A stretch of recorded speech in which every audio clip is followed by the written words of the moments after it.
Hi, I am Amy Kelly for TooeleTV, and today I am joined with Primus Butler. He is the author of this book, Heroes of Hope. And I wanted to get a little more information on him so we could all get better acquainted with Primus. Now, you're not a native of Tooele, is that correct? Right. How long have you lived here? 12 years. You've been a student of Heroes of Hope for quite some time. This book is definitely a compilation of over 52 people that have been an inspiration in your life.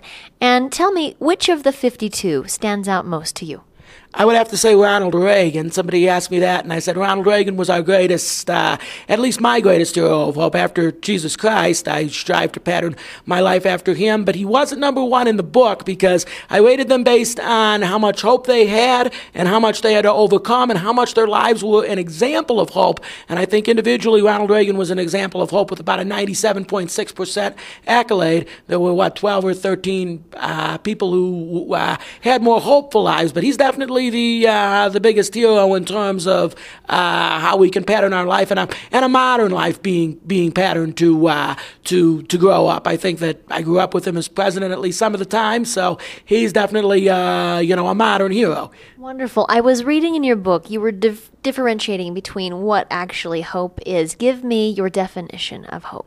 Sure, hope is the ability to believe in spite of sight, in spite of circumstances, and not necessarily to believe that the end is going to turn out as you would like it, but that it makes sense no matter how it turns out. Václav Havel had said that, and he's not in the book as a hero of hope, but I talked about him a little bit. Now, definitely talk about him in future hopes. He was what they call the first surrealist president, kind of like the first writer, the first, he wasn't a hippie, but he was, the first cool, artsy kind of community type guy who became the president of a country, of course, from Prague, the Czech Republic. But he had said that he didn't know when he was persecuted all those years, he did not know if he would live to see the end of communism. He might die without his accolades ever really coming through, but it makes sense whether it happens or not. Ronald Reagan didn't know. He expected, he believed for it, but he didn't know that the Soviet Union and the Berlin Wall would come down within his lifetime. But hope is believing that it's right and believing that you're going to do your best to impact the right,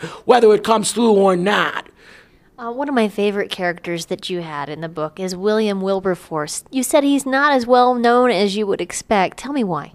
Well, I think that part of it is he set out to end something that's so effectively been ended, slavery. I mean, right now there are aspects of things that are definitely negative conditions, and there is, I talked a little bit about the war in South Sudan. That was the last country Sudan itself was the last country to abolish slavery, and that happened in most of our lifetimes. I mean, even an 8-year-old kid was alive when that war was still going on. But other than Sudan and a couple of places in Africa, and maybe the way some immigrants are treated when they come in and try to change get their visas and things like that. There are some traffickers now that are the government's trying to prosecute. But other than that, slavery was definitely a 19th century institution. It was an institution that they were setting on the path to extinction even in the 19th century. And William Wilberforce had set out to abolish that. That's another thing that the Christians until recently had gotten full credit for that. And now people think that non-Christians especially don't really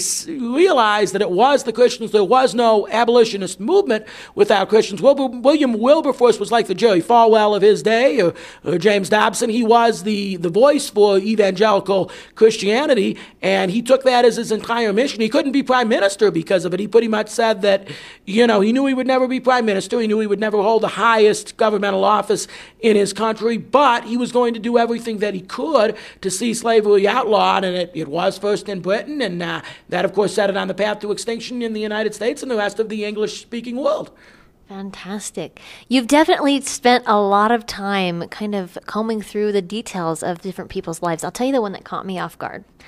I was not expecting to see Richard Simmons as a hero of hope. Tell me why you chose Richard Simmons. Well, he's helped millions of people have a better life. I mean, I think it would be better if I could have some contact with him if he ever hears that. He doesn't like to be called Richard's Mister. So, Richard, if you hear this, I'd love to talk to you. But he is a hero. He's one of the 14 remaining living heroes of hope. He has definitely rescued a lot of people from a life of obesity, from a life of struggling with problems, and even from a life of thinking that that's the way you have to be. Even people who may have lost a lot of weight or who may not be as athletic or excel at the things that society values, like even it could be fixing cars or sports or even getting women, getting your person of the opposite sex, your nerds. He really, I was a nerd.